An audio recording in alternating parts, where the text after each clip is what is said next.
예배의 자리에 부르신 하나님의 은혜를 생각하며 우리 함께 찬양하겠습니다.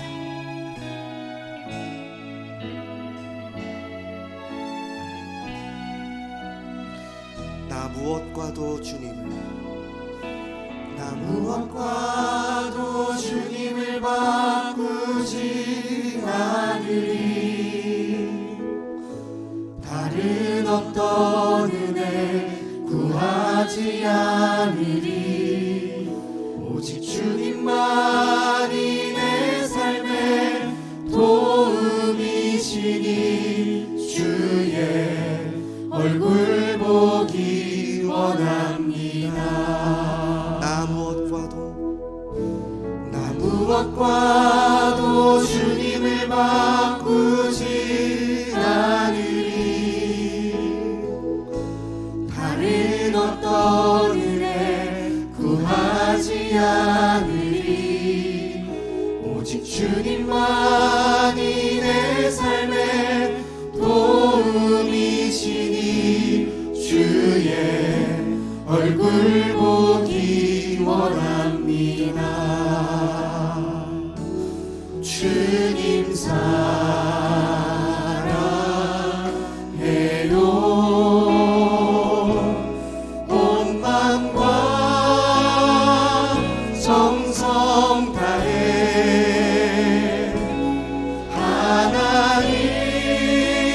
하나님의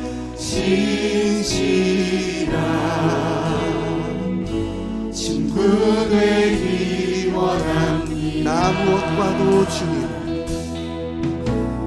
무엇과도 주님을 바꾸지 않으리. 다른 어떤 은혜 구하지 않으리.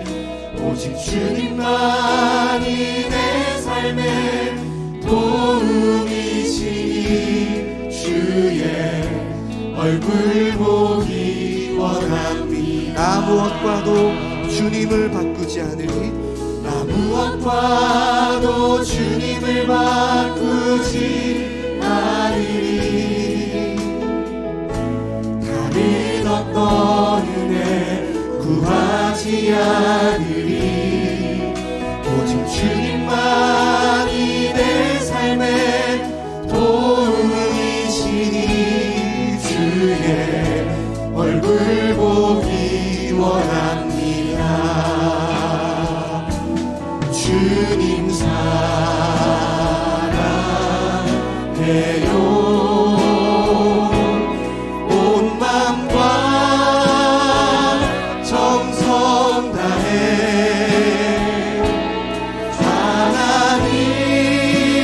하나님의 진실한 친구 되기 원합니다. 주님 사랑해요. 주님 사랑해요.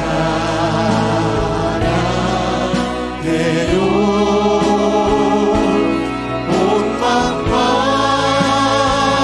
정성 다해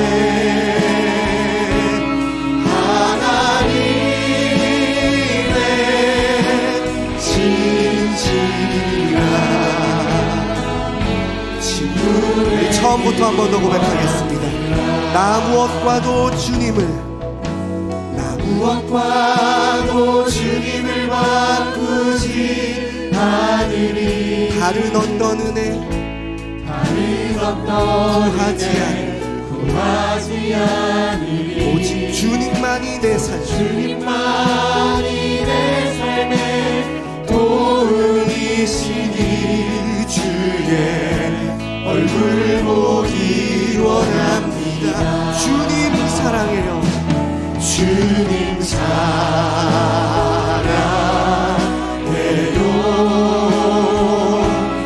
온 마음과 정성 다해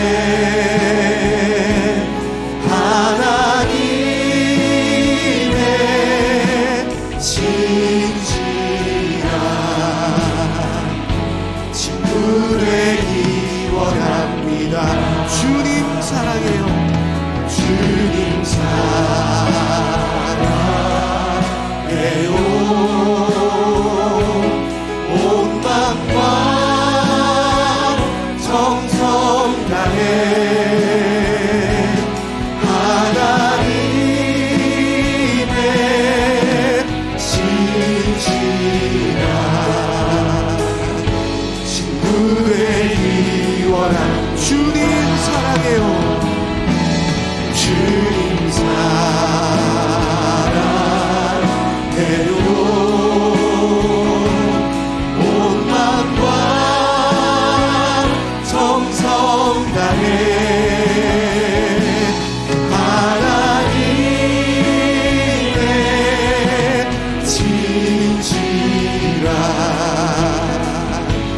한 번 더 믿음의 눈을 들어 고백합시다. 주님 사랑해요. 주님 사랑해요.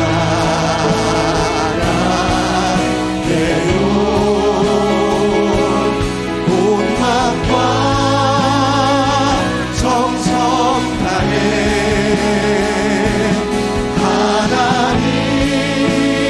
하나님의 진실한 친구 되기 원합니다. 주님 사랑해요. 주님 사랑해요.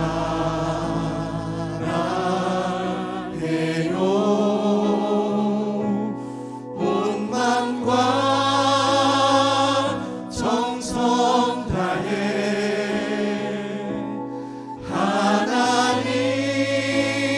하나님의 진실한 친구 되기 원합니다. 아멘.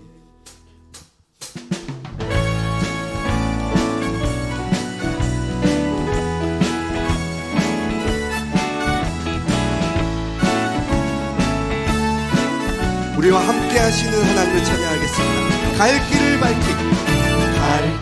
밝히리 보이시니 주 앞에 빨리 나갑시다. 우리를 찾는 구주 예수 보도라 하시네.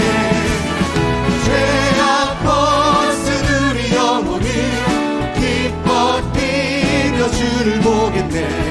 하늘에 계신 주 예수를 영원히 섬기리. 우리를 오라 하시는 말 기쁘게 듣고 순종하세. 구주를 믿기 지체 말고 속속히 나가세.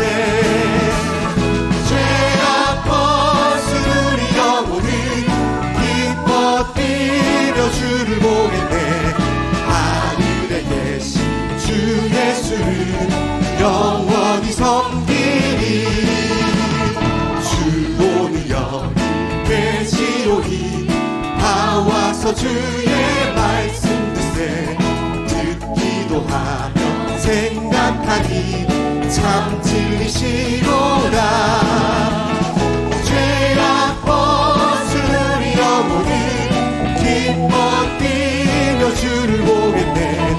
하늘에 계신 주 예수를 2절부터 한 번 더 고백하겠습니다.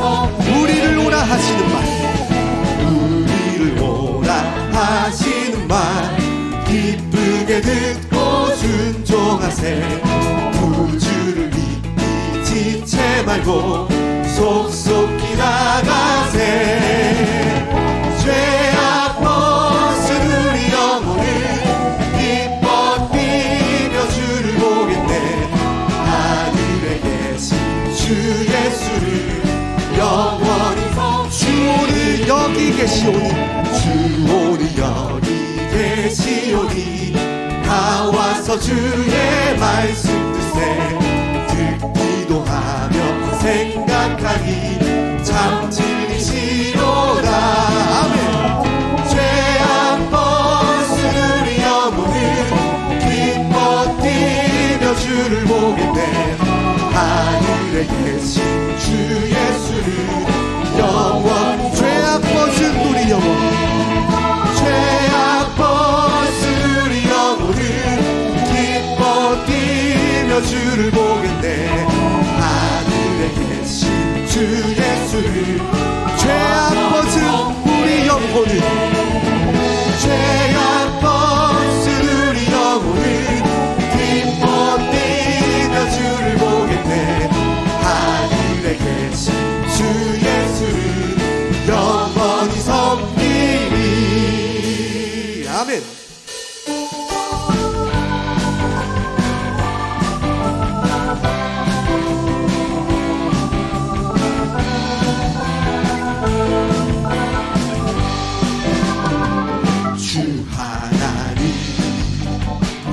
독생자 예수 날 위하여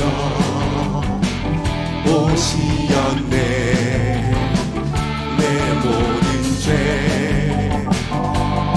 사하시고 죽음에서 부활하신 나의 구세주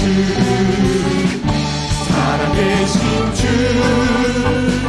나의 참된 소망 걱정 근심 전혀 없네 사랑의 주내 발길 인도하니 내 모든 삶의 기쁨 늘 충만 주 안에서 거듭난 생명 도우시는 주의 사랑 참 기쁨과 확신 가지고 예수님의 도우심을 믿으며 살리 살아계신 주 나의 참된 소망 걱정 근심 전혀 없네 사랑의 주내 발길 인도하니 내 모든 삶의 기쁨 늘 충만 그 언젠가 주뵐 때까지 주를 위해 싸우리라 승리의 길 멀고 험해도 주님께서 나의 앞길 지켜주시니 살아계신 주 나의 참된 소망 걱정 근심 전혀 없네 사랑의 주내 발길 인도하니 내 모든 삶의 기쁨 우리 3절 한 번 더 고백하겠습니다. 그 언젠가 주뵐 때까지 주를 위해 싸우리라 승리의 길 멀고 험해도 주님께서 나의 앞길 지켜주시니 아멘 살아계신 주 나의 참된 소망 걱정 근심 전혀 없네 사랑의 주내 발길 인도하니 내 모든 삶의 기쁨 늘 살아계신 주 나의 참된 소망 걱정 근심 전혀 없네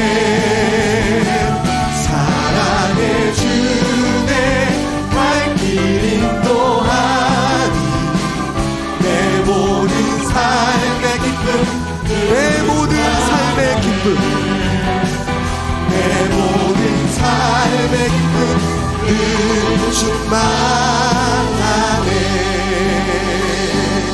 함께 고백하겠습니다. 하나님 사랑 변치 않는다 하나님 사랑 변치 않는다 세상 다 변하고 날 버린다 해도 하나님 사랑 변치 않는다 하나님 사랑 변치 않는다 하나님 사랑 변치 않는다 세상 다 변하고 날 버린다 해도 하나님 사랑 변치 않는다 하나님 내 길 인도하신다. 하나님 내 길 인도하신다. 하나님 내 길 인도하신다. 나의 가는 길 다 주님께 있으니 하나님 내 길 인도하신다. 하나님 내 길 인도하신다. 하나님 내 길 인도하신다. 나의 가는 길 다 주님께 있으니 하나님 내 길 인도하신다. 하늘의 것을 구하면 하늘의 것을 구하면 산다. 하늘의 것을 구하면 산다. 세상 헛된 것에 소망 두지 않고 하늘의 것을 구하면 산다. 하늘의 것을 구하면 산다. 하늘의 것을 구하면 산다. 세상 헛된 것에 소망 두지 않고 하늘의 것을 우리 목소리 높여 고백하겠습니다. 예수는 나의 그리스도다. 예수는 나의 그리스도다. 예수는 나의 그리스도다. 나의 모든 문제 이미 해결했네. 예수는 나의 그리스도다.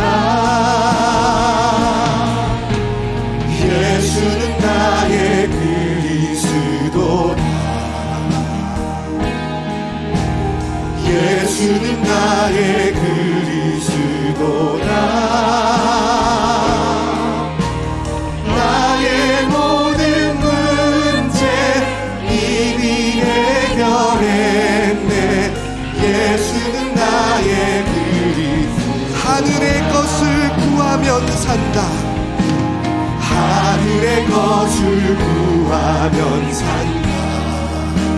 하늘의 것을 구하면 산다. 하늘의 것을 구하면 산다.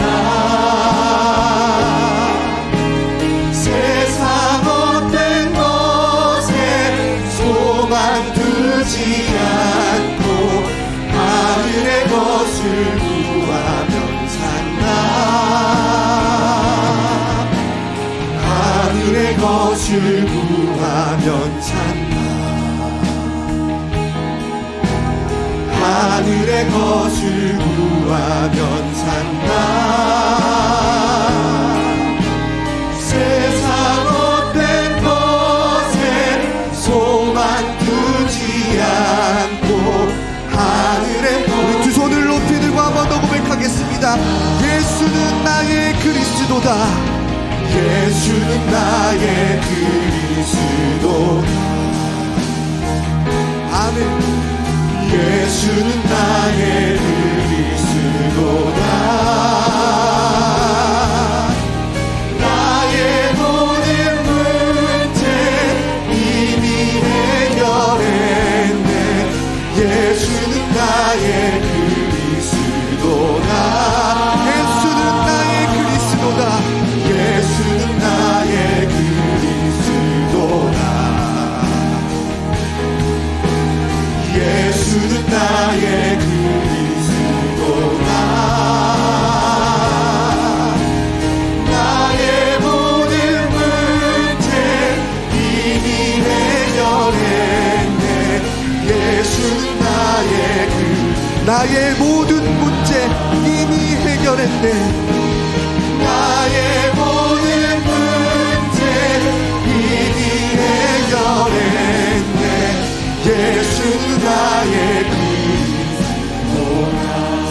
말씀을 위해 함께 기도하겠습니다. 말씀을 선포하시는 정성민 목사님에게 성령의 충만함과 갑절의 영감을 더하여 주시옵소서. 그 말씀을 믿음의 눈으로 바라보는 시간 되게 하여 주시옵소서. 함께 기도하며 나아가겠습니다. 하나님 이 시간 말씀을 선포하시는 정성민 목사님에게 성령의 충만함과 갑절의 영감을 더하여 주시고 그 말씀을 믿음의 눈으로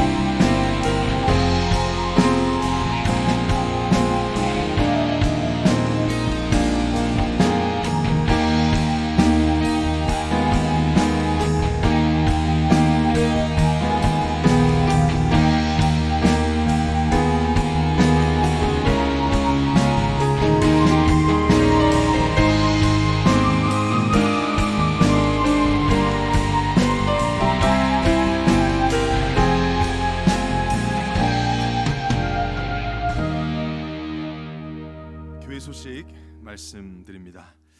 돌아오는 주일은 부활주일로 드려집니다. 영생의 증거, 부활의 감격의 신앙 고백으로 감사의 물 미리 준비하시기를 바랍니다. 예수님이 가장 기뻐하시는 부활주일 되기 위하여 오후 2시 반 커버넌트 홀에서 로즈 페스티벌 다민 추정 예배가 드려집니다. 약속의 땅인 국내 다민족들을 살리는 로즈 페스티벌에 많은 다민족을 초대하시고 기도로 함께해 주시기를 바랍니다. 나머지 자세한 내용은 주보를 참고하시고 오늘 은혜 받고 성취된 하나님 말씀은 로마서 16장 25절에서 27절까지의 말씀입니다.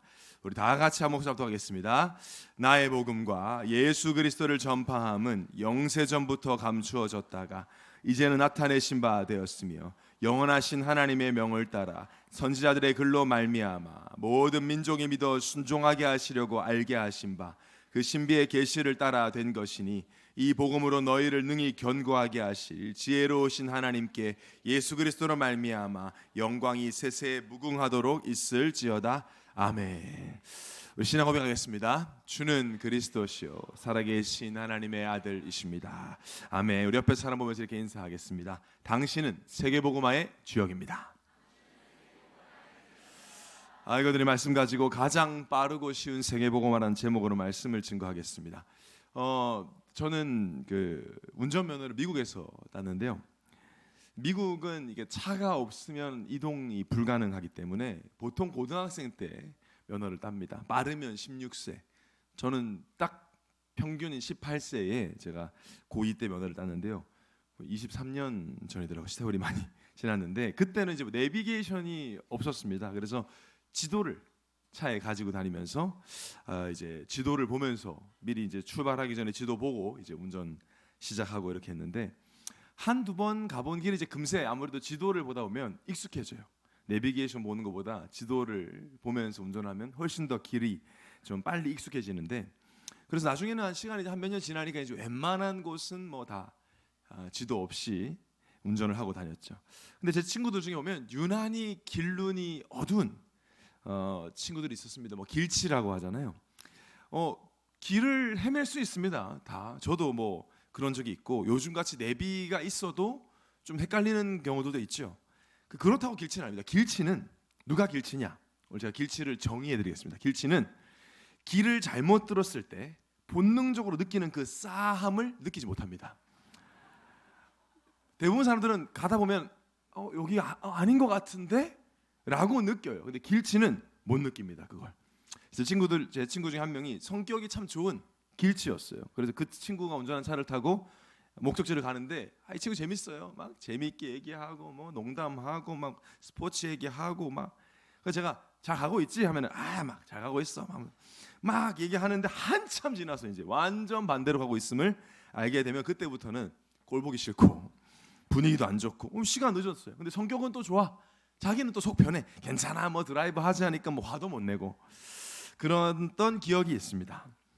속도보다는 방향이라는 말을 세상에서 참 많이 쓰죠. 그렇습니다. 아무리 좋은 차를 타고 아무리 빨리 가도 아무리 차 안의 분위기가 좋고 재밌고 유쾌하더라도 방향이 틀리면 절대 목적지를 갈 수는 없습니다. 그 차 안에서 내가 좋은 생각을 참 많이 하고 명상을 하고 긍정적 사고방식을 가지고 집중을 해도 방향이 틀렸다면 그것은 방황에 불과하게 되는 것이죠. 만약에 계속 그렇게 뭐 안에서 긍정적인 생각하고 좋은 생각하고 뭐 핸드폰으로 스마트폰으로 기부하고 해도 계속 멀리 가고 빨리 가면 결국 더 불행해집니다. 우리의 인생이 그렇죠. 불신자들의 인생은 그렇습니다. 잘 가는 줄 알기 때문에 그래서 우리가 복음을 전해야 되는데 예수를 믿는 우리에게도 가장 중요한 건 역시 방향성이라고 할 수 있습니다. 내가 예수를 열심히 믿는다, 성실히 믿는다, 잘 믿는다라는 것은 방향성이 틀리면 아무 소용없는 종교 생활에 불과하게 되기 때문이죠. 내가 지금 어디로 가고 있는가? 하나님이 원하시는 방향으로 가고 있는가?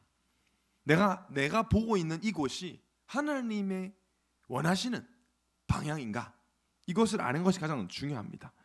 나는 예수 믿고 나니까 사업이 잘 되더라. 나는 교회 안에 교우 관계가 굉장히 좋다. 라고 해서 내가 옳은 방향으로 가고 있다고 할 수는 없어요. 우리의 방향성의 근거는 보여지는 상황의 변화는 아닙니다. 우리의 방향성의 절대 기준은 하나님 말씀입니다. 하나님이 세우신 교회, 하나님이 만나게 하신 교회와 주의 종을 통해 주시는 강단 말씀이 우리에겐 방향이에요. 그래서 우리의 삶이, 우리의 오늘도 우리가 수협에 와 있지만 오늘 내가 잘 살았나 못 살았나를 정의하려면 내가 말씀을 향해 있는가, 내가 말씀이 향한 그곳으로 가고 있는가를 보면 알 수 있습니다. 비단 이번 주 강단뿐만 아니라 최근 4주간의 강단 말씀을 보면, 그 흐름을 보면 지금 하나님이 어떤 방향으로 우리를 인도하시는지 우리는 알 수 있습니다. 하나님의 관심이 어디 있는지 정확하게 알 수 있죠. 나는 영적으로 건강한가를 시작으로 기쁨을 주는 인생, 하나님을 기쁘시게, 성경적 재림신앙, 다 무엇을 말하고 있죠? 정리를 하자면 현장을 멸망하고 있고 거짓의 영 사탄 마귀가 사람들을 미혹하고 있고 그런 현장을 살리기 위해서 하루하루 언제 주님 오셔도 상관없을 만큼 성경적 재림신앙을 가지고 그것을 위하여 영적 상태를 건강하게 하여 기쁜 소식을 전하는 삶이 하나님을 기쁘시게 하는 삶이다. 이게 지금 4주간의 메시지 흐름이에요. 결국 그 말씀의 흐름의 시작은 바로 원단의 말씀인 그 땅을 우리에게 주시리라를 향해 있습니다. 이런저런 일들이 있고 교회 안팎에 많은 말이 있다 하더라도, 앞으로 더 많은 말이 있다 하더라도 하나님은 별로 상관하지 않으시죠. 하나님이 사람의 말에 영향받으신 하나님이 아니시지 않습니까? 하나님은 전혀 상관하지 않으실 것이며 하나님은 하나님의 일을 하실 것입니다. 내가 그 속에 있으면 우리도 하나님의 일에 쓰임 받는 것이고, 내가 그 밖에 있으면 구경꾼이 되는 것이죠. 여전히 하나님은 말씀하신 대로 약속의 땅인 국내 다민족 현장과 불신 현장에 모든 관심이 있습니다. 하나님의 관심은 단 한 번도 바뀐 적이 없습니다. 우리가 바뀌지 하나님 바뀌신 적이 없어요. 그 땅을 차지하기 위해 우리는 믿음의 눈으로 현장을 가면 됩니다. 그럼 하나님께서 이미 예비해 놓은 약속의 땅을 우리는 차지하게 될 것입니다. 그래서 아무 염려할 필요가 없어요. 이런 말 저런 말 있다 하더라도 우리가 할 것은 말씀으로 하나 되는 것입니다. 결국 정리하면 이 말씀의 핵심은 뭡니까? 세계복음화입니다. 하나님의 모든 관심은 세계복음화예요. 저는 성격이 조금 급한 편인데 이 우리나라 분들은 급하면 성격이 더럽다, 이런 왜곡되어 있는, 급하다고 다 더럽진 않습니다. 그러니까 급하다기보다 빠른 것을 좋아하는 거죠. 일 처리를 느릿느릿 하는 거 좋아하시는 분 안 계실 거예요. 빠른 거, 그런 걸 좋아합니다. 선호하고요. 효율적인 것 좋아하죠. 막 비효율적인 거를 좋아하진 않죠. 뭐 그럼에도 대부분 사람들이 좋아한다 그래도 저는 유난히 조금 좀 그런 급한, 좀 빠른 걸 좋아하는 사람인 것 같아요. 교회에서 제가 집에 뭐 걸어 다니는데 걸어가면 되는데 뛰어갑니다. 저는 목사님 왜 뛰어가시라고 물어보시는 성도들이 한 번씩 있어요. 잘 모릅니다. 저 그냥 뛰는 게 좋아요. 왜? 그냥 빨리 가고 싶어서 집에. 다른 이유는 없습니다. 파란불인데 멍하게 그 기다리는 건 저는 너무 힘들어요. 한 깜빡이면 일단 뜁니다. 샤워를 제가 할 때도요, 빨리 하기 위해서 용품이 다 세팅이 되어 있습니다. 눈을 감아도 딱딱딱 누르면 나올 수 있는 자리가 세팅이 되어 있고요. 멍하게 샤워기 물을 맞으면서 인생을 고민하는 일은 저는 없습니다. 최대한 빨리 물도 아끼고 온수도 아끼고. 그래서 급하면 성격이 나쁘다고 생각할 수 있는데 그렇진 않고요. 오히려 빨리 하기 위해서는 미리 잘 준비해놔야 돼요. 정리를 잘 해야죠. 그래서 빨리 갈 수 있는 길을 일부러 돌아가는 것, 혹은 1시간 만에 끝날 일을 10시간 걸리는 것을 좋아하는 사람은 없죠. 그래서 괜히 혼자서 위로합니다. 사도행전 2장에도 성령이 급하고 강하게 역사하지 않았냐. 역시 성령의 사람이다 생각을. 성령이 느리게 이렇게 연락하게 역사하신 게 없거든요. 그렇게 위안을 얻는데, 그러다 보니 저는 이런 질문을 많이 합니다. 오늘 제목처럼요. 어떻게 하면 세계복음화를 빨리 이룰 수 있을까? 세계복음화를 천천히 이루고 싶진 않잖아요. 빨리, 지금 너무나 고통 중에 있는 사람들이 많으니 이 복음을 빨리 전해주고 싶지 않습니까? 질문하고 기도하죠. 하나님이 소원이니까 언젠가 이루시겠지라는 느긋한 마음보다는 마라나타의 중심으로 주님 빨리 뵐 수 있도록, 이왕이면 우리가 다 주님 오시는 걸 보면 얼마나 좋겠습니까? 그런 영광스러운 재림을 꿈꾸면서 천국 복음이 전해줘야 끝이 온다 하셨으니까 어떻게 하면 빨리 세계복음을 이룰 수 있을까라는 관점으로 성경을 보니까 답이 나와요. 일단 우리가 노력하고 열심으로 한다고 해서 세계복음을 이룰 수 없습니다. 우리 인간에겐 그런 능력이 없습니다. 아예 우리가 뭘 좀 잘해서 앞당기고 못해서 느려지는 것은 아니죠. 하나님이 역사하셔야 합니다. 성령이 역사하셔야 돼요. 그렇다면 가장 빠른 세계복음화의 방법은 우리가 하나님이 역사하실 수밖에 없는 사람이 되는 것입니다. 자, 그럼 이게 중요한 질문이 되는 거예요. 그래, 세계복음화를 앞당기려면 하나님이 역사하셔야 되는데, 하나님이 역사할 수밖에 없는 사람이 되어야 되는데, 누구에게 하나님 역사하시냐는 거예요. 그럼 성경을 봤을 때 성경에 하나님께 쓰임받은 인물들을 보면 좀 알 수 있겠죠. 오늘 말씀을 통해서 확인되어지시고 내가 그 한 사람이 되기로 결단되어지는 은혜의 예배가 되시기를 예수님을 축원합니다. 첫 번째로, 복음이 나의 것으로 결론 난 자입니다. 하나님이 역사할 수밖에 없는 사람이에요. 복음이 나의 것으로 끝난 것도 아니고 결론이 나버린 그 사람. 요즘에 챗GPT, 아마 우리 어른 성도님 장로님들도 아실 거예요. 챗GPT, AI, 인공지능 기술이 이제 대중화가 되고 있어서 웬만한 건 다 저도 되게 애용을 합니다. 한 번씩 생각이 안 나는 거 있으면 이 사람, 이 영화에 나온 사람 누구지? 예를 들면 오늘 샌프란시스코 이정우 타율이 얼마지? 막 이런 거 그냥 물어보면 바로바로 알려주죠. 그래서 제가 물어봤습니다. 어제 성경의 핵심이 뭔지 한 줄로 정리해봐 했어요. 궁금한 AI한테 성경의 핵심이 뭔지 한 줄로 정리해봐. 뭐라고 나왔을까요? 그대로 읽어드리겠습니다. 하나님이 우리를 사랑하시어 예수 그리스도를 통해 구원하신다는 보고입니다. 이랬어요. 여러분 AI의 말씀에 아멘 나왔습니다. 지금. 근데 보면 좀 놀랐어요. 너무 정확하게 알고 있어요. 우리가 늘 듣는 강단의 말씀을 딱 하나님이 우리를 사랑하시어 예수 그리스도의 구원하신다는 복음입니다. 이렇게 나왔어요. AI도 알아요. 근데 AI에게 성령이 역사하진 않죠. 이 복음이 나와 무슨 상관이냐가 되게 중요해요. 성경책 속에 복음이 있습니다. 그게 나의 복음이냐, 이게 중요하죠. 다른 사람의 복음이 아니라 성경의 복음이 나의 복음 된 자, 성경이 말하는 복된 소식이 나에게도 복된 소식인 자. 다시 말하면 복음이 나랑 맞아진 자. 너무 맞다 저거. 맞아, 저거 내 거야 라고 느껴지고 믿어지는 사람. 그걸 줄여서 복음이 개인화된 사람에게 하나님이 역사하셨습니다. 이것이 가장 빠른 세계 복음화예요. 그럼 어떻게 해야 복음이 지식이 되지 않고 성경 속 복음 혹은 설교 속 복음이 아니라 나의 이야기가 될까? 교회를 오래 다니면 됩니까? 굉장히 큰 착각을 많이 하신단 말이죠.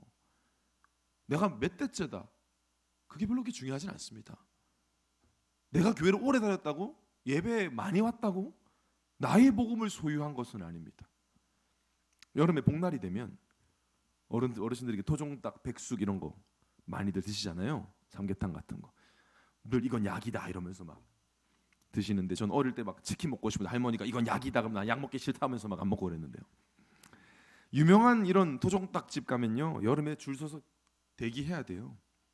특히 이렇게 이렇게 좀 개천이나 이런 좀 뷰가 좋은 데는요, 자리 없죠. 비싸고. 아주 유명한 토종닭집에서 내가 식당에서 오래 일했다고 해도, 그 음식이 효능이 너무 몸에 좋다고 해도 내가 먹어보지 않았다면 모르는 겁니다. 그 음식의 맛과 효능은 내가 먹어보지 않으면, 소화시켜보지 않으면 절대로 체험할 수 없어요. 내가 먹어봐야 됩니다. 교회를 오래 다니는 게 중요한 것이 아니고 복음이 나의 이야기를 들려줘야 돼요. 여러분이 강단의 말씀을 들을 때마다 야, 저거 내 이야기다 저거. 와, 이건 오늘 나에게 주시는 말씀이다. 이렇게 들리면요, 일단 행복합니다. 문제될 게 없어요. 오늘 하나님 말씀하셨는데요. 여러분 이번 주일 돌아오는 부활주일에 예수님이 설교하시면 여러분 어떻게 들으실 것 같아요? 강단 말씀 설교자 예수님 아마 여러분 말씀 듣자마자 녹취록 내놔라 하면서 막 빨리 영상 다시 듣고 막 외울 거예요. 근데 우리가 그렇게 평상시에 안 듣죠. 데살로니가 교회 성도들이 믿는 자의 본이 된 것은, 그들이 세계복음에 쓰임 받았던 것은 그들의 열심이 특심이었기 때문이 아니라 하나님의 말씀을 사람의 말로 받지 않았다 그랬어요. 우리는 알고 있어요. 심지어 답도. 근데 우리는 그렇게 듣지 않아요. 자, 그럼 무엇부터 해야 될까? 왜 그게 안 될까? 왜 자꾸 하나님 말씀을 사람의 말로 들리고, 왜 교회를 오래 다녔다고 하는 지식적으로만 자꾸 복음을 알려고 할까? 와닿음 믿고 안 와닿음 버리는 이런 선택적인 신앙생활을 우리가 하고 있을까? 너무나 잘 알지만 가장 안 되는 부분이 있습니다. 바로 진정으로 예수님을 그리스도로 영접하는 것과 주인 삼는 것. 수예배 오신 분들한테 영접이라는 얘기를 해서 그건 새신자한테 하는 얘기인가 싶지만 저는 날마다 확인해야 된다고 생각합니다. 가장 안 되는 부분 이 부분이요. 이 부분이 되면 사실 다 풀리는 부분이거든요. 요한복음 2장에 예수님이 첫 이적을 베푸신 내용이 기록되어 있죠. 다 아시지만 가나의 혼인잔치를 가셨습니다. 공생의 첫 사역이었습니다. 중요하죠. 처음으로 가셨고 보여주셨고 기록됐다는 것은 여기에서 신앙생활이 시작된다는 얘기이기도 하지요. 가나 혼인잔치의 이적의 핵심은 물이 포도주 된 것은 전혀 아닙니다. 그건 예수님이 계셨습니다. 그 잔치에. 그 말은 신랑 신부가 예수님을 알았습니다. 알았으니까 초대했지요. 그런데 모자랐어요. 부족해서요. 문제가 생겼어요. 구멍이 났어요. 자, 이럴 때 대부분 사람 속습니다. 예수 믿어도 별 수 없구나. 비슷하네. 문제 그대로 있네. 되는 게 없네. 내가 교회 오래 다녀도 헌신 많이 해도 내가 중직자가 돼도 소용없네. 그게 아니죠. 예수님이 계셨습니다. 손님으로. 주인이 아니셨어요. 역사하실 권한이 없었습니다. 그때 예수의 어머니 마리아가 하인들을 불러서 요한복음 2장 5절 이렇게 말씀하시죠. 그의 어머니가 하인들에게 이르되 너희에게 무슨 말씀을 하시든지 그대로 하라. 자, 주인이 바뀌는 순간입니다. 이제 권한이 예수님께 주어진 겁니다. 예수님께 갔습니다. 하인들이. 예수님 터무니없는 말씀하시죠. 저게 물이 담긴 항아리, 그 물이요, 그 발 씻는 물이에요. 당시 이스라엘 사람들 샌들 신고 흙바닥 다니니까 발 씻는 물이 담긴 항아리에 있는 물을 갖다 주라고 합니다. 이해할 수 없죠. 공감할 수 없죠. 그러나 그 잔치의 주인이 예수님이세요. 자, 그대로 순종했을 때 세상에는 없는, 맛이 있고 없고를 떠나서 세상에는 없는 포도주를 맛보게 됩니다. 이 자리에 예수님을 영접 안 하신 분은 없습니다. 그런데 영접한 것과 주인 삼은 건 좀 다른 얘기입니다. 하나님이 역사하시려면 예수님이 내 인생의 주인 되어 계셔야 합니다. 여러분 예배 때마다 주인만 바꿔도 예배 승리하는 것입니다. 주인 바뀌면 주인의 이야기를 들어요. 내 인생의 주권을 예수님께 드리는 것이죠. 주인이 바뀌었다는 증거로 말씀에 절대 순종하는 겁니다. 그것이 개인화의 시작이에요. 우리가 매일 아침마다 화려한 기도 이전에 진정으로 예수님을 주인 삼아야 합니다. 재영접이 아닙니다. 어느덧 나도 모르게 손님 되어 계신, 어느덧 내 인생에 구경하고 계신 예수님께 나의 주권을 드려야 합니다. 그리고 예수님의 말씀에 귀를 기울이면 그때 전신갑주를 예수님이 입혀주시는 것입니다. 주인이 바뀌었으니 당연히 말씀을 믿고, 말씀 믿는 정도가 아니라 말씀 안에 뿌리를 내리기 시작하죠. 말씀 안에 뿌리를 내리는 시작은 예배 중심으로 살아가는 것을 의미합니다. 뿌리를 내리면 열매는 맺어지게 되어 있습니다. 시편 1편은 시편 150편 전체를 요약하는 시편의 개요라고 합니다. 시편 1편 3절에 분명히 그 원리를 말합니다. 열매 맺는 원리. 그는 시냇가에 심은 나무가 철을 따라 열매를 맺으며 그 잎사귀가 마르지 아니함 같으니 그가 하는 모든 일이 다 형통하리로다. 우리가 할 것은 시냇가에 심겨진 나무처럼 말씀에 뿌리를 내리고 있으면 된다는 것이죠. 그래서 신앙생활은 어렵지 않다라고 우리가 말하는 것입니다. 말씀 안에 거하고 그 안에 뿌리를 내리고 있으면 돼요. 어떤 다른 말로 표현 가만히 있으면 되는 거죠. 근데 중요한 건 철을 따라라는 말을 사람들은 간과합니다. 하나님의 철은 영어로 시즌이 있습니다. 철없다고 하잖아요. 지금 이 열매가 맺을 때가 아닌데 겨울에 수박이 밖에서 나버리면 철이 없다라고 표현하잖아요. 철이 있습니다. 하나님의 절대 계획과 시간표가 있어요.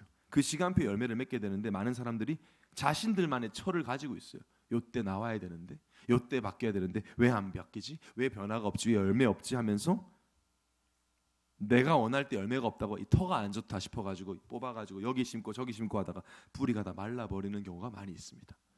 바람 좀 분다고, 비가 좀 온다고, 이런저런 문제 있다고 여기저기 옮기다 보면 뿌리가 말라서 결국 열매를 맺지 못해요.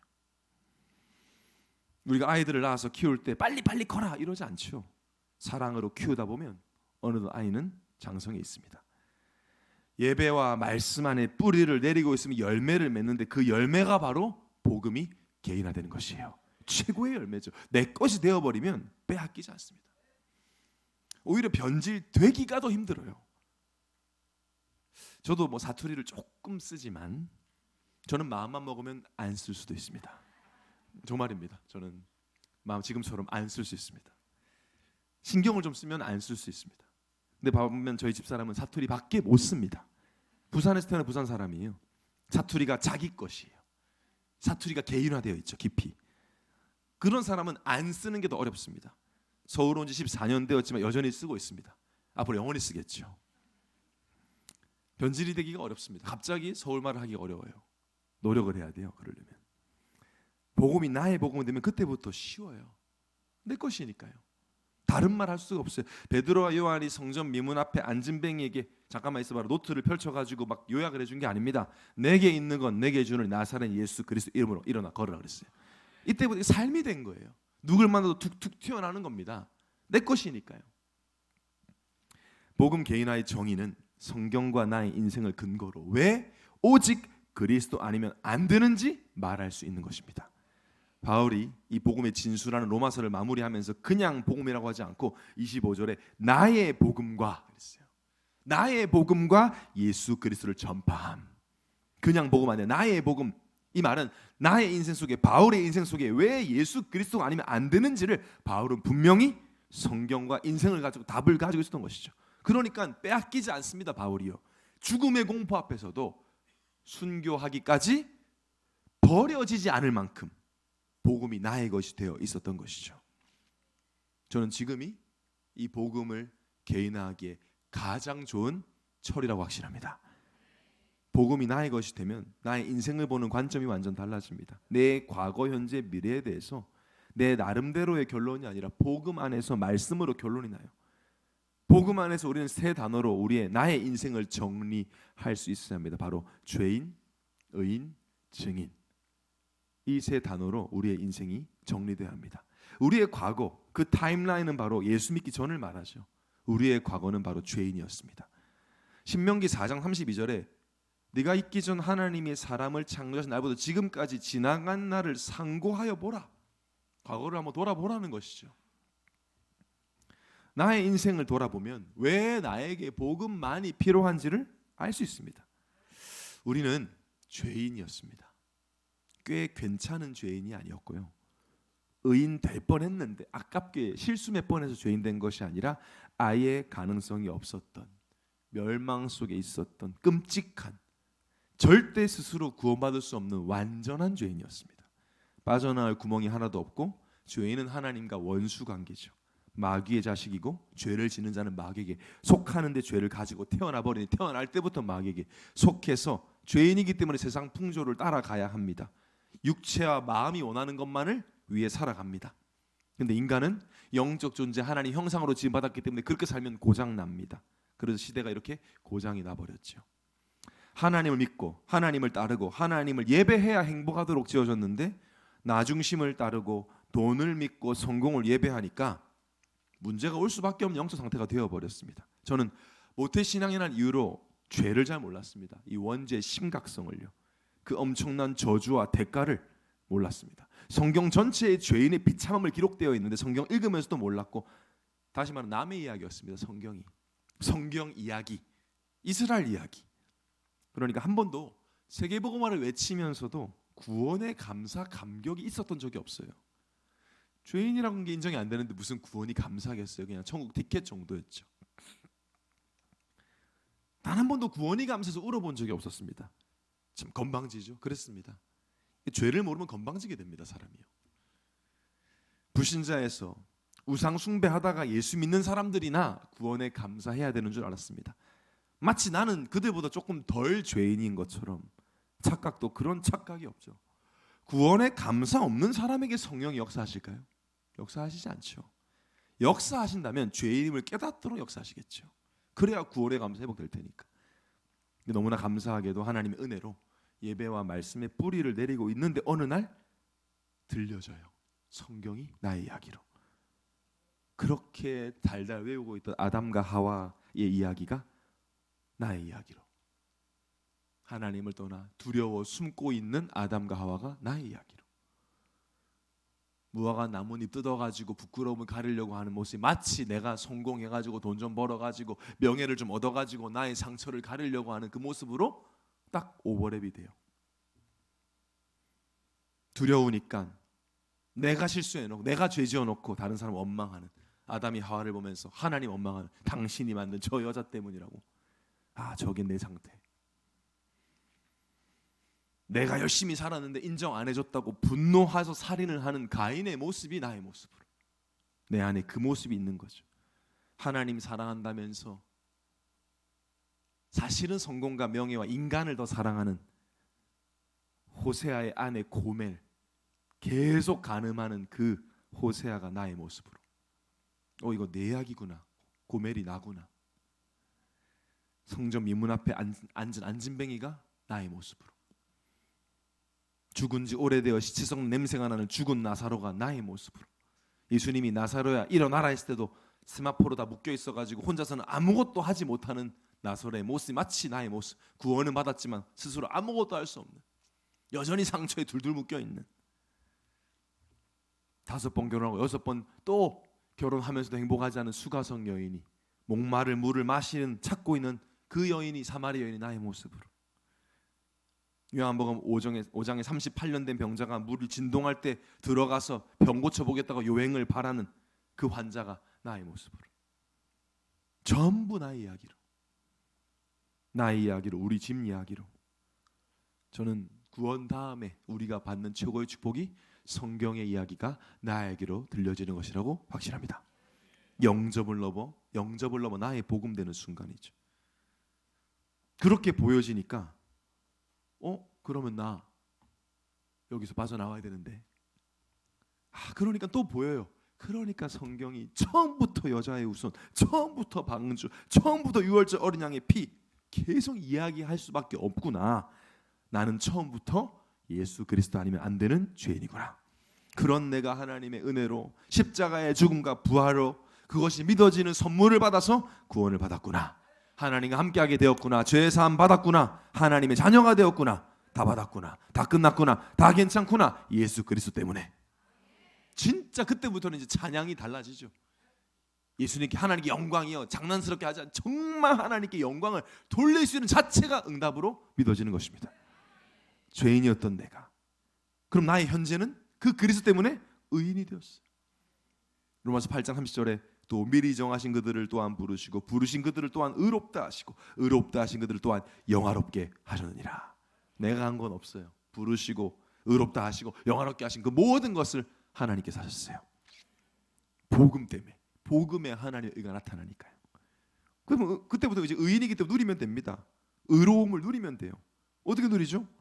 포로되어 있던 자가 자유를 얻었으면 포로되어 있을 때 못하던 걸 누려야죠. 그죠?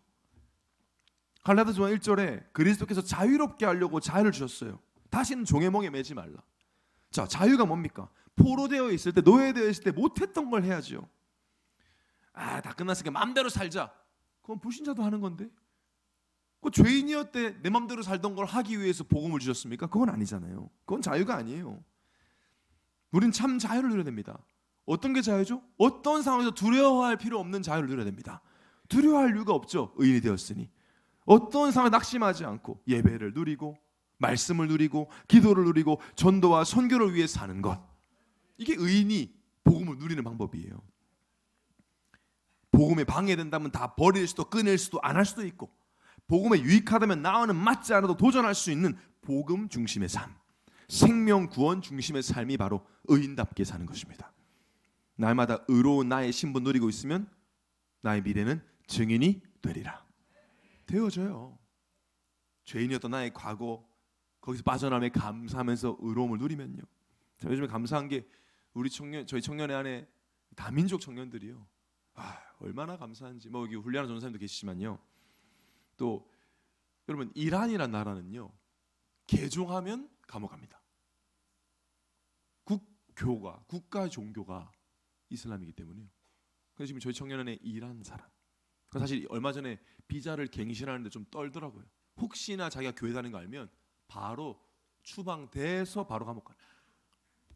근데 이 친구가 지금 가는 곳마다 복음만 좀 옆에 있는 목사가 좀 쫄릴 정도로 지금 이 친구가 이슬람 복음화를 위해서 지금 기도를 시작했어요. 저희 청년회에 기도팀이 생겼어요. 목요일마다 저녁 7시에 노량진에서 모여. 왜 노량진이야? 이 사람이 맞냐? 그게 아니라 다 모이는 중간에 노량진이래. 노량진에서 모여가지고 이슬람 복음화를 두고 그렇죠. 말하지 말라 그래도 말하게 되는. 내가 죄인이었음을 알고 의인답게 살고 있다면 증인이 되리라. 이것이 복음 개인화입니다. 자, 복음이 개인화되었다. 나의 복음을 들린다. 그 다음에 뭘 하면 됩니까? 두 번째로 세계의 복음화의 방법인 교회 속에 있으면 됩니다. 세계의 복음화의 방법은 교회입니다. 성경이 다 그 얘기잖아요. 예수님 승천하시고 사도행전부터는 전부 다 교회 이야기예요. 교회의 흐름 속에 함께하는 것입니다. 뛰어난 누군가가 세계복음화한 것이 아니라 교회를 통해 복음이 증거되었습니다. 나의 복음을 가진 바울을 통해 곳곳마다 교회를 세우셨고 교회 중심으로 지역과 민족과 세계에 복음이 증거되어서 우리에게까지 복음이 왔습니다. 그래서 가장 쉬운 세계복음화는, 가장 빠른 세계복음화는 복음이 개인화되는 것이라면 가장 쉬운 세계복음화는 바로 교회 속에 있는 것입니다. 왜? 우리 교회는 세계복음화하는 교회니까. 계시록 1장 20절에 지금도 하나님은 7별 7교회, 7별은 7교회 사제, 7촛대는 7교회니라. 교회와 주의 종을 오른손으로 붙잡고 교회를 인도하고 계십니다. 무엇이 교회입니까? 우리가 교회입니다. 우리가 하나님의 성전이에요. 교회가 모여서 교회를 이루는 것이죠. 그럼 우리의 인생도 우리의 교회도 교회답게 살면 됩니다. 교회는 교회다우면 됩니다. 병원은 병원다우면 되고요. 식당은 식당다우면 됩니다. 학교는 학교다우면 됩니다. 교회는 교회다우면 됩니다. 교회의 사명이 있습니다. 세상과는 다르죠. 무엇 때문에 하나님이 교회를 세우셨는가? 교회는 복음을 증거하고 복음을 수호하는 사명이 있습니다. 이것이 가장 중요한 사명입니다. 다른 것을 해야 한다면 이것을 위한 보조적인 역할인 것이죠. 예수가 그리스도라는 복음을 교회에만 맡기셨습니다. 그래서 교회가 세상의 빛과 소금이 되고 우리에게 맡겨주신 왕적, 제사장적, 선지자적 권세를 사용함으로 어둠 속에 갇힌 자들을 건져내야 할 사명이 교회에 있습니다. 예수님을 예레미야나 세례요한이나 엘리야나 선지자 중 하나로 알지 않고 예수가 그리스도심을 알도록 이 복음을 전해야 합니다. 특히 교회 내에 다른 복음이 들어오지 않도록 복음을 수호하고 지키는 것, 그것이 우리의 후대를 지키는 것이고 제자를 지키는 것이죠. 그게 교회의 사명입니다. 교회는 단 한 번도 외부의 핍박으로 무너진 적이 없고 내부의 변질로 무너졌기 때문에요. 성도들이 줄거나 늙거나 관계없이 오직 예수만이 그리스도라는 복음, 오직 믿음으로 구원받는 복음을 지키는 것이 교회의 사명입니다. 이 사명을 감당하는 그 시작이 바로 예배예요. 교회는 하나님께 예배하며 하나님께 영광 돌리는 것이 가장 중요한 사명이기에 교회는 모든 일정을 예배 중심으로 계획을 할 수밖에 없죠. 그것이 당연한 사명이니까요. 그래서 예배 속에 있으면 가장 쉽게 세계복음화에 쓰임받게 됩니다. 제 이야기가 아니라 에스겔 47장에 나와 있어요. 1절에 12절에 에스겔 선지자는 환상을 통해 교회 시대의 예배의 축복을 사실적으로 설명하고 있습니다. 성전, 교회에서 드리는 예배를 통해 세계복음화 될 것을 미리 이야기하고 있어요. 이 에스겔 47장의 핵심이 뭐냐? 바로 성전에서 나오는 물이었어요. 이 물이 흘러 스며 들어가는 곳마다 살아나요. 강도 살아나고 바다가 살아나고 그 안에 생물이 살아나고 나중에는 그 주위에 나무가 자라서 열매를 맺는데 그 열매가 약재료가 돼요. 어부들이 와서 고기를 잡아야 바로 성도들을 말하죠. 전도자들이 일어난다는 것이죠. 여기서 말하는 성전에서 흐르는 물은 바로 강단 말씀을 말합니다. 구약시대부터 교회의 강단 말씀을 통해 강단 말씀 붙잡고 현장에 흘려보낼 때 현장이 살아남을 약속하고 있습니다. 그래서 새 가족이 교회에 왔을 때 예배를 통해 말씀 체질을 갖추면 끝나는 거예요. 새 가족이 왔는데 이 세 가족이 워낙 세상 뉴스 이런 거 관심 많던 세 가족이 어느 날 말씀이 내 이야기로 들려지면서 사람의 말보다 가십과 소문에 관심 없고 말씀이 들리고, 그렇게 세 가족을 인도하려면 내가 먼저 그 상태여야 되겠죠. 그래야 하나님이 사랑을 붙여주시죠. 그래서 교인들이 목사와 장로를 따르는 것이 아니라 말씀을 따라가는, 그때부터 뭐가 달라지죠? 냄새가 달라집니다. 고린도서 2장 14절에 보니까 그리스도를 아는 냄새를 하나님이 나타내신다 그랬어요. 있는데 보이지 않아요. 근데 나죠. 냄새는. 그 냄새를 맡고 옵니다. 살려고. 지금 저희 청년회에 다민족, 필리핀 다민족인데 트랜스젠더가 등록했습니다. 제가 저희 청년 수요 제자기도회 때, 이제 수요예배 끝나고 하는 때 감사하다 그랬어요. 드디어 우리 교회가 트랜스젠더가 오는 교회가 되었다. 살려고. 여자로 수술하면 행복할 줄 알았는데 수술했는데 불행하니까 얼마나 절망하겠어요. 악수를 했더니 손이 남자예요. 남자보다 더 남자예요. 매일 술 먹어요. 매일 돌아다녀요. 얼마나 시달리는지. 저희 청년 제자 한 명이 지금 계속 달라붙어가지고 계속 복음 전해요. 목사님, 그러면 그 사람이 이제 앞으로 어떻게 되는 겁니까? 모르겠습니다. 저도 은혜 받으면 뭐 어떻게 뭐 수술을 또 할지 모르겠습니다만은 왜 올까요? 살려고. 냄새 나니까. 이 복음 들으면 살겠다 싶으니까.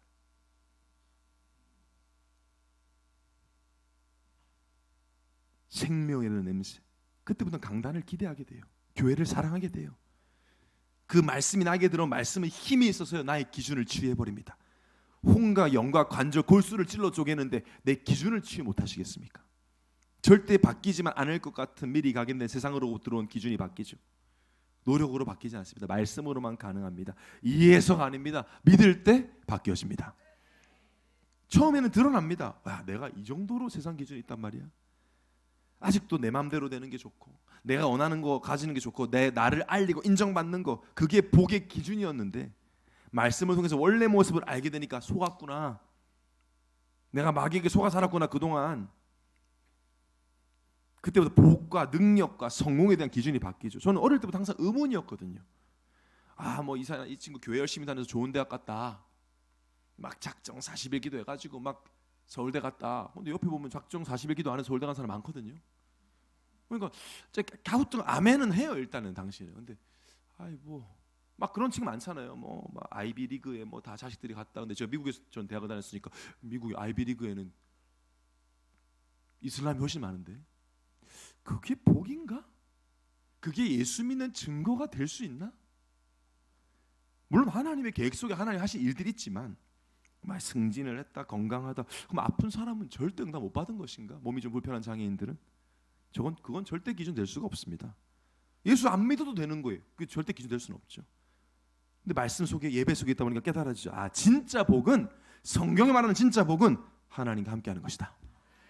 진짜 성공은 절대 불가능한 죄 사함을 받은 것이다. 진짜 능력은 권력을 가진 게 아니라 세상 임금 마귀의 손에서 빠져나온 것이다. 그게 믿어지면요, 예수 믿는 것에 대한 자부심이 폭발합니다. 행복과 감사, 내가 몸이 좀 아프든 경제가 좀 힘들든 상관없어요. 함께가 복중의 복이구나. 죄 사함의 능력이구나. 세계복음화에 쓰임받는 성공이구나. 기준이 바뀌니까 그때부터 뭐가 제일 회복되느냐? 가치관이 회복되죠. 나에게 가장 귀한 게, 이 기준이 바뀌고 나니까 가장 귀한 게 예수 그리스도구나. 로마서 8장 32절에 자기 아들을 아끼지 아니하시고 우리 모든 사람 위하여 내주시니까 어찌 그 아들과 함께 모든 것을 우리에게 주시지 아니하겠느냐. 예수 그리스도 줬다는 건 뭘 줬다고요? 모든 걸 준 것이다. 그래 그리스도가 나에게 모든 것 돼버리죠. 그건 최고 보화가 되는 거예요. 보화다 얘기 안 해도, 예수가 보화야 막 주입 안 해도, 여러분 집에 불이 나면 제일 귀한 거 챙기잖아요. 권사님들은 강아지, 남편보다 강아지 먼저 챙기시고 그러잖아요. 그러니까 내가 생각할 때 다 없어도 요거만 있으면 돼, 그걸 챙기죠. 우리 인생 그렇습니다. 다 사라져도 그리스도만 있으면 됩니다. 모든 것이니까요. 만약에 새 가족 예배 속에서 교회 속에서 말씀 안에서 이렇게 기준 바뀌면요, 그때 이제 파송하면 돼요. 현장으로. 뭐 현장으로 어떻게 파송하냐? 막 돌아다니면 되느냐? 아니요. 교회를 통한 세계복음화이기 때문에 어떻게 그들을 제자로 세우냐? 바로 직분을 통해서 제자가 됩니다. 교회 안의 직분을 통해 현장을 복음화할 수 있어요. 이게 무슨 말이냐? 직분을 통해 현장을 살리다니, 교회가 현장을 살리는 데 방향을 맞추고 있기 때문에 그런 교회에 직분하는 자체가 현장을 살리는 것입니다. 오늘 여기 뭐 찬양팀, 수요 찬양팀 보니까 인원이 굉장히 많더라고요. 수요에 세계복음 하시는 거죠. 직분을 통해서 오늘 말씀이 잘 전달되도록 사명을 감당하시는 것이죠. 복음이 개인화되기를 원하고 개인화된 자는 교회를 통한 세계복음의 기쁨으로 함께하기를 원해요. 그래서 직분을 자원하는 마음으로, 기쁨으로 감당하려고 하시죠. 그리고 그 원리를 알고 있습니다. 직분은 수고와 헌신이 아니라 나의 방주라는 사실. 교회를 위한 거가 사실 나를 위한 거죠. 직분 때문에 더 예배를 사모하고 직분 때문에 자리를 지키며 교회를 사랑하게 되는데 결국 내가 살아나는 헌신이 아닌 축복이 물. 저는 한국교회 청년들이요, 교회에 떠나는 이유가 직분 때문이래요. 저희 청년이라는 건 저 상관없는 얘기예요. 저희 청년들 직분하려고 막 애들이 막 눈에 불을 켜고 달려들어요. 뭐 예원 스피릿이라고 할 수 있지만 무엇을 체험하지 못한 것이죠. 교회의 축복, 교회를 통한 세계 영원을 모르는 것이죠. 직분의 크고 작음은 없습니다. 결국 모든 것은 영혼 구원과 생명 운동을 위해서입니다. 직분의 궁극적 목적은 영혼 구원과 생명 운동이죠. 초대교회가 성장하면서 없던 직분자를 세워야 했습니다. 사람이 너무 많이 오다 보니까 안내하고 밥 먹이는데 시간과 에너지가 다 쓰여지니까 7 집사를 따로 세웠습니다. 그 중에 스데반도 있었죠. 영혼 구원, 생명 운동 이거 놓쳐서는 안 되기에 그렇게 직분자를 세웠는데 그때부터 어떤 일이 일어났냐? 사도행 6장 7절에 하나님의 말씀이 점점 왕성하여 예루살렘에 있는 제자의 수가 더 심히 많아지고 허다한 세상의 무리도 이도에 복종하니라. 직분자들이 각자의 자리에서 생명을 구원하기 위한 직분을 감당하고 섬길 때 교회는 현장을 살리는 하나님의 역사 속에 있게 되는 것입니다. 나는 교회 속에 있었을 뿐인데 교회를 통한 세계복음화, 가장 쉬운 세계복음화에 쓰임받는 교회화의 증인 되시기를 예수님 이름으로 축원합니다. 결론입니다. 개인화 교화의 목적은 바로 세계복음화죠. 그래서 돌아오는 주일, 부활주일이죠. 오후 2시 반 로즈 페스티벌 합니다. 로즈, 장미라는 뜻도 있습니다. 그래서 아마 수요예배 오신 분들은 당연히 오시겠죠. 여러분을 위한 자리를 내놓겠습니다. 오셔야 됩니다. 오시는 분들에게 다 장미를 하나 달아드릴 겁니다. 근데 그 뜻은 아니에요. 이중적인 뜻이 있는데요. 로즈라는 장미는 뜻 있지만 예수님이 고린도전서 15장 3절 4절에 다시 살아나셨다라고 할 때 영어로 rose again이라고 씁니다. 다시 살아나셨다. 그 누구에게도 쓸 수 없는 말이죠. 그래서 rose, 살아나다 페스티벌입니다. 부활주일, 다민족들을 초대해서 복음을 전하는 자리가 될 것입니다. 저는 제 수준에서 감히 확신하는 것은 지금까지 역사상 부활주일에 다민족들을 초대해서 복음을 전하는 교회가 있었을까? 보통 우리끼리 감사 예배를 드렸지만 예수님이 부활하시고 승천하실 때 마지막 명령이 땅끝까지 모든 민족에게 복음을 전하라 했는데, 저는 그래서 이번 부활주일이 기독교 역사에 예수님이 가장 기뻐하시는 부활주일이 될 것이라고 확신합니다. 지금 한 달 동안 청년들이 매주 다민족위원회 함께 현장 나가고 있습니다. 이번 주는 매일 나가고 있는데요. 이번 주 월요일에는 막 홍콩대에서 복음 전하다가 아펜젤로 선교사님 5대 손을 만났어. 보니까 한국의 방송국에 초대해서 만났대. 그분도 얼마나 놀랬겠어요. 월요일 날 홍대 그 막 사람 많은 데서 복음 전하고 있으니. 혼자서는 할 수 없는데요. 교회 속에 있으니까요. 우리 애원교회가 약속의 땅을 다민족 현장을 두고 하니까 우리가 이 축복을 누리게 되는 것이죠. 가장 쉽습니다. 세계복음화. 저희 청년 중에 하나가, 여자 청년 하나가 집이 있는데 방이 2개예요. 난 맨날 그랬어요. 네 혼자 사는데 방이 왜 2개냐? 어쩌다 보니까 이렇게 집을 구했다고 해서. 근데 갑자기 우리 훌리아나 전도사님이 콜롬비아 사람이잖아요. 갑자기 살던 곳에서 나오게 됐어요. 갈 데가 없어. 그래서 제가 훌리아나 전도사님 모시고 살면 어떻게 했는데 뭐 그냥 순종했는데, 그래서 얼마 전에 그랬어요. 네 성공했다. 네가 평생 혼자 살다 끝났어야 되는데, 물론 뭐 결혼이 하겠지만 교회에서 직분 때문에 말씀에 순종해가지고 세계복음화하는 다민족 전도사님 모시고 사는 축복 네가 받은 거다 했더니 아멘 하더라고요. 우리 훌리안 전도사님 시집 갈 때까지만 있기로 했습니다. 오늘 수예배 들으시는 분들은 꼭 주일에 다민족 초대해서 오시기를 바랍니다. 뭐 선물도 준비되어 있지만 가장 중요한 건 구원받을 그 나라 살릴 한 사람이 있을 것입니다. 선교 때문에 세워진 우리 교회입니다. 그래서 우리 교회 예원교회는 어떤 소리와 소문 난리가 있어도 우리는 이 복음을 전해야 됩니다. 어떤 것도 이 복음 전하는 일을 막을 이유는 없습니다. 우리가 어떤 이유에도 복음 전하는 것을 멈출 이유도 없습니다. 한 사람이라도 더 살려야 됩니다. 하나님의 모든 관심이 여기 있습니다. 다민족 선교로 하나 될 때 이 우리 안에 있는 그리스도의 빛으로 그들을 살아날 것이며 어둠은 우리를 이길 수가 없습니다. 우리 인생 최고의 부활주일 되시기를 예수님을 축원합니다. 이 시간 말씀 받았습니다. 말씀 붙잡고 기도하겠습니다. 하나님, 가장 빠른 세계 복음이 예배 때마다 나의 이야기로 들려지게 하여 주시옵소서. 내가 직분을 통해 교회의 흐름 따라 가장 쉬운 세계 복음화에 증인되게 하여 주옵소서. 이번 부활주일 내 모든 다민족들이 복음을 듣고 주께 돌아오는 역사가 그 나라 살릴 선교사로 파송되는 그 시작이 되게 하여 주옵소서. 우리 다 함께 기도하겠습니다. 아버지 하나님 감사합니다. 하나님 성경적 재림신앙을 가지고 날마다 시한부 인생답게 구원의 소망의 투구를 쓰고 무장해서 믿음과 사랑의 호신경을 가지고 약속의 땅을 차지하는 성경적 재림신앙인 되게 하여 주시옵소서.